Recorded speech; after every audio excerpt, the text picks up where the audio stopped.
Aloha, this is Emily Thoreau-Threat, host of the Grief and Happiness podcast. Every Friday, I share with you my love notes, giving you a little something to think about as you navigate your grief journey, finding happiness expanding along your way. Every Tuesday, I post my regular podcast, sharing wonderful conversations with people you can relate to and offer you encouraging ideas and helpful inspiration. And I invite you to our Grief and Happiness Alliance gatherings for free every week on Zoom. Information provided in the show notes. Aloha. My podcast for you today is Doodling Your Grief. And just hear you say, what does doodling have to do with grief? Well, think about it. What have you doodled in your life? I remember in junior high school, the days seemed interminable. In my class notes, you could find a countdown like the number of minutes left in class. Or you'd find my first name followed by the last name of whichever boy I had a crush on at the moment. I would try out all the different styles of writing, which I dreamed my name would be. So again, what does that have to do with grief? When I did my countdowns or my possible names, that was all I was focusing on. I escaped into my doodles and away from the drone of the teacher I couldn't bear to continue to listen to.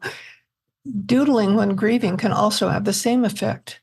You can clear your thoughts and focus on the colors and shapes you choose, as well as focusing on the movement of your hand.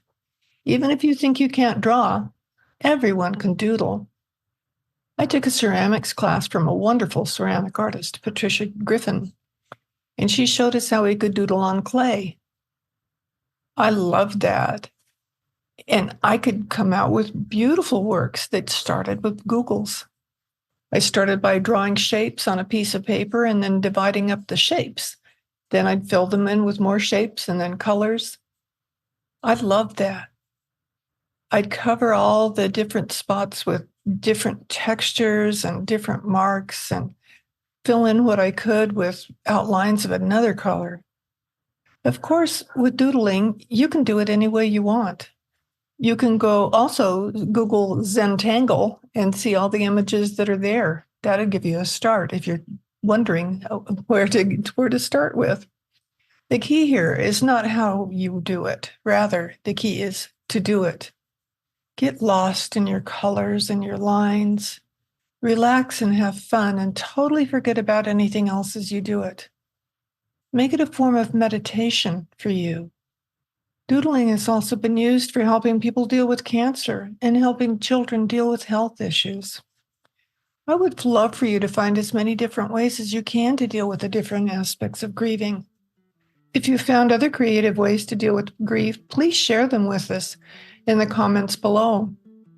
We're all in this together, so we can all help each other out. I'd love to see the doodles that you make. Please send them to me. Thanks for listening, and be sure to order your Grief and Happiness Handbook and cards on Amazon.